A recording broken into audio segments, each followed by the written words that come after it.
today's video is Chapter 7, Lesson 3 and Lesson 5, 3 and 5.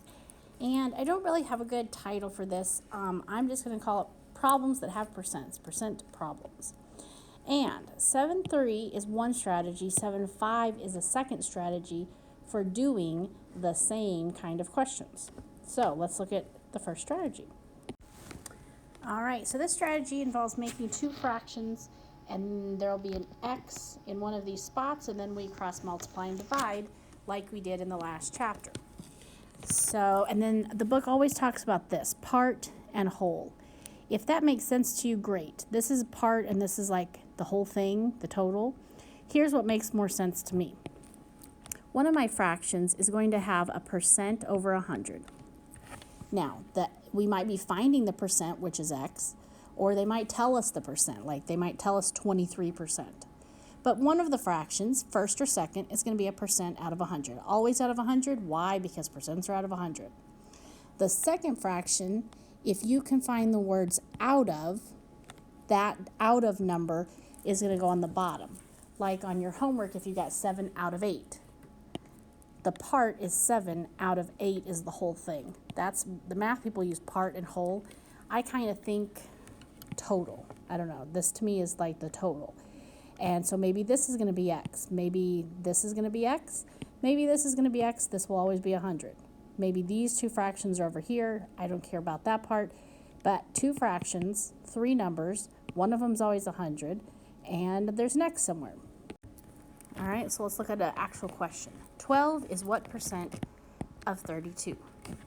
Okay, well, we know we're going to have two fractions.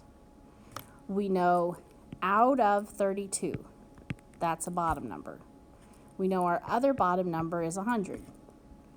We're trying to find the percent. Well, where's 12 going to have to go? 12 is going to have to go in the only spot left, right there. And doesn't that kind of make sense if I rearrange the sentence? 12 out of 32. 12 out of 32.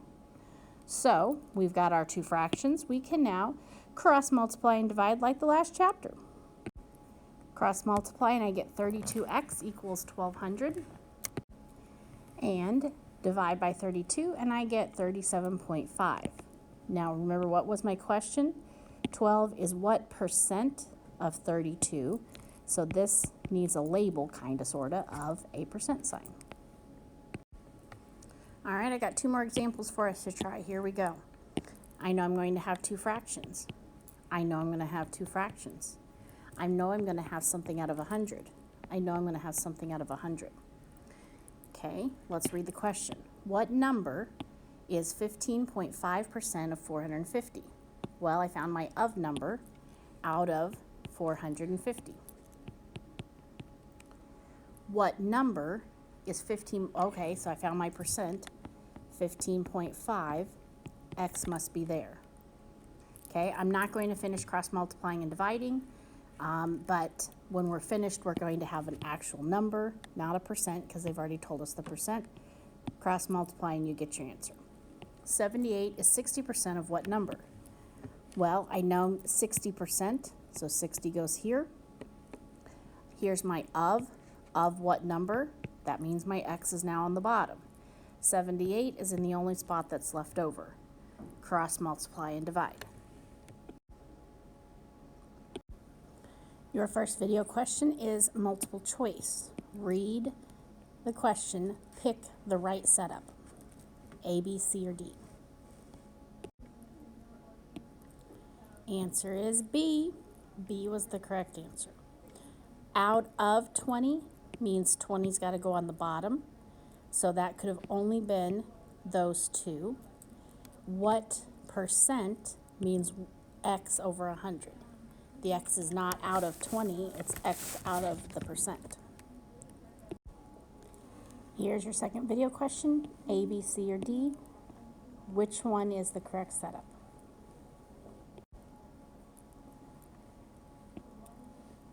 Did you pick letter B again? Wow, it's letter B a second time. So out of 6 means 6 is going to have to go on the bottom. And we're looking for a percent. So even though this guy had 6 on the bottom, this would be saying 2%. But that's not the case. What percent? So the X is here, and the 2's got to go in the only spot left. Lesson 7.5 is going to be all about making an equation. And if you can make the equation, you can sing the silly song and you can solve the equation. The key words we're going to look for are of and is. If you see of, it means multiply. If you see is, it means equals. So our first example is going to say 15% of what number is 9? Everything means something, everything turns into something. 15% turns into 0.15. We hop backwards, we make it a decimal. Decimal has the hoopy thing on the left, so we hop left. Of means multiply. What number is our variable? Is our equal sign. And 9 just goes right there. He doesn't change. This would probably look more normal if we put it as 0.15x equals 9. Now we have an equation, and we know how to solve this equation. Divide by 0.15, divide by 0.15, cross out what's my answer. I'm going to draw the house, put the 9 on the inside. We don't like decimals out here, so I make it a normal 15. I hop 2 times, so I have to hop 2 times. I make it 900. 15 goes into 900 60 times. 6 times 15 is 90. 60 times. So our final answer is 60. 15% of 60 is 9. But the whole strategy here is make an equation by saying everything is important. And once you have the equation, then you solve. All right, let's look at this question. 20 is what percent of 70? 20 stays 20.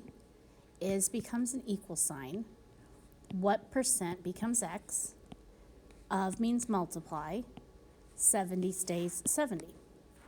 This would look more normal if we wrote 20 equals 70x.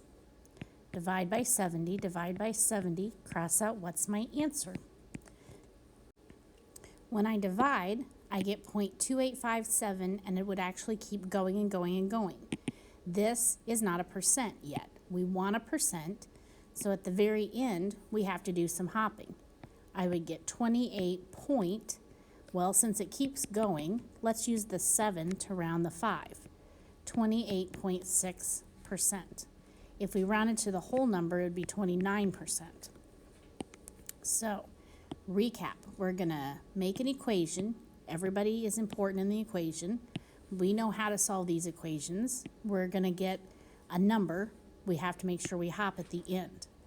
Now, if I go back to that last question, we hopped at the beginning. So always hop at some point. The last question, remember, started off 15% of what number is 9, and we hopped in the beginning. So you're hopping to, I'll be changing back and forth between percents and decimals. So you're either doing it when you start the equation or you're doing it at the very end to get your final answer. The advantage of that first strategy, 7-3, is you never have to worry about hopping. I kind of like this method better, making the equation. I like it better than 7-3, but does require a little bit of thinking. I have to hop here or have to hop at the end. Here's your next video question. 5% of what number is 6? A, B, or C? Which one is set up correctly?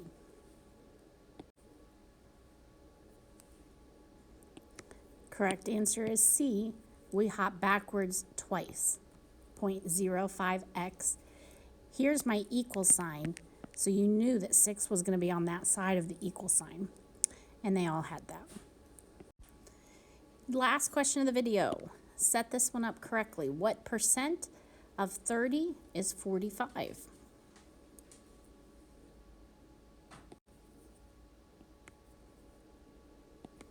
Well, here's my equal sign. 45 is all by itself. So I don't think it can be either of these. Should we hop and make it 0.30 or not? We should not hop. We will hop at the end. Once we're all done dividing, hop at the end. Thanks for watching.